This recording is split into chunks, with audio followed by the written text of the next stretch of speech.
After falsely claiming the 2020 election was stolen, Donald Trump has been saying he was going to lay out irrefutable proof of it on Monday, but now that appears to be unlikely to actually take place. Sharon Crowley has more on why Trump's lawyers are saying that a press conference could land him in even more trouble. Sharon.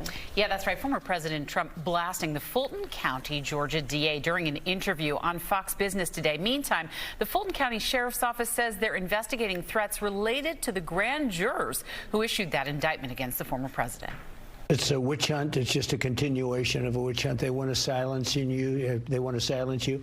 And they mean silence. They are, I think they're sick people. Former President Donald Trump attacking the Georgia Fulton County DA just days after she announced he would be indicted for the fourth time for alleged interference in the 2020 election. It's a very sad thing when you look at it, and then you look at the suppression. They want to suppress your voice. They don't want you to ever talk about an election. If you talk about an election, they want to put you in jail. One of the biggest risks Donald Trump has is that he will be seen as intimidating witnesses or somehow interfering with the trial process. And that's something that could ultimately lead to him being imprisoned leading up to the trial. So Andrew Cherkowski is a former federal prosecutor here in New York City. anything that Donald Trump says can and will be used against him in a court of law.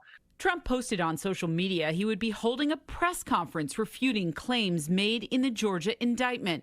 Cherkowski says Trump's public comments could be part of a strategy to try to make the case that he always believed the election was stolen. Prosecutors in several of the current indictments have pointed to statements of Donald Trump where he actually acknowledged that he lost the election as evidence that he committed the crime. So I think at this point it is important for him to maintain his message about his perspectives of the election, because that ultimately could be the issue that a jury acquits him on if this goes all the way to trial.